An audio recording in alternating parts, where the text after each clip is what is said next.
Assalamualaikum Bapak Presiden Prabowo Subianto.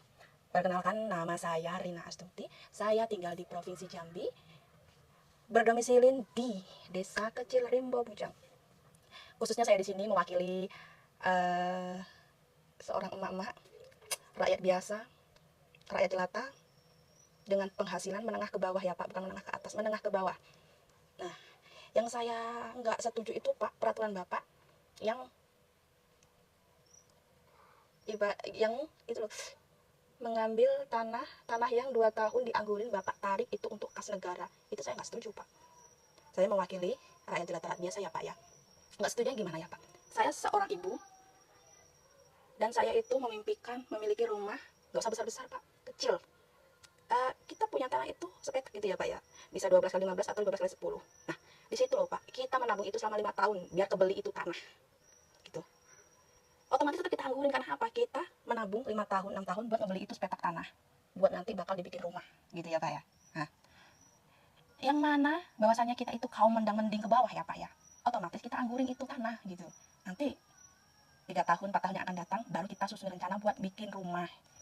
Tapi ada tapinya, di pemerintahan Bapak itu tanah yang 2 tahun nganggur bisa Bapak tarik. Nah, kita mah mama ayah jelata Pak, ngebeli tanah itu pakai duit Bapak, bukan pakai daun.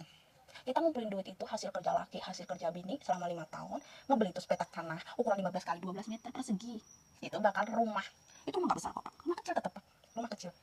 Cuma kenapa Pak, dengan peraturan Bapak yang seperti itu tuh Pak, ngebuat kita para emak-emak itu yang tadinya mau udah beli, bukan mau sudah ngebeli tanah itu, bakal dibikin rumah. Dengan peraturan Bapak yang seperti itu, kita berpikir lagi Pak.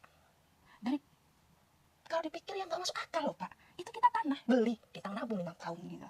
Nah, dengan seenaknya terus bisa ditarik buat kas negara, ya kita nggak setuju Pak. Di sini loh emas petak mahal Pak, mahal bener. Nah, yang kedua, kenapa rekening kok bisa dibekukan Pak? Apa kita harus transaksi Pak? Nah, kita emak gini ya Pak ya, ngebikin rekening itu supaya buat nabung, bakal masa depan anak, bakal ibarat buat jaga-jaga yang namanya kita banyak kagak sehat terus ya Pak, ada kelas sakitnya. Nah, di situ kita ngambil duit kita. Tapi kenapa selama 3 bulan tanpa transaksi Bapak memblokir, dibekukan, dan ingin membuka bekunya itu saldo di rekening? Kita butuh waktu, kan nggak masuk akal Pak. Adanya kita itu ngebikin rekening supaya kita bisa nabung Pak. Karena apa? Mama sekarang itu gampang hilap Pak, ada barang beli ini, ada itu dibeli. Nah, kalau kita nabung di rekening, otomatis waktu kita mengambil itu bakal uang, kita datang ke bank. Nah, kalau kita tuh dimasukkan ke celengan, ini dimasukkan di tabung, kalau lagi kagak ada duit Pak, celengan dicontoh-contoh gitu Pak, itu sampai kagak berasa duit di celengan sudah kagak ada. Kenapa Pak segala macam harus banyak peraturan yang menurut aku tuh absurd. Kalau Bapak nggak ngerti bahasa absurd sekarang itu buat anak-anak muda itu lucu dengan peraturan kita, peraturan Bapak bukan kita ya, peraturan Bapak. Terus coba dong Pak, kalau mau ngatur itu satu-satu, mengatur itu satu-satu. Jangan ini berita ini, itu berita itu, ono berita ini. Nah, kita rakyat jelata, rakyat biasa, kaum menengah ke bawah bingung Pak, mau mencerna, mana yang mau dicerna beritanya Pak. Aku kadang kagak habis pikir, tapi bagaimana?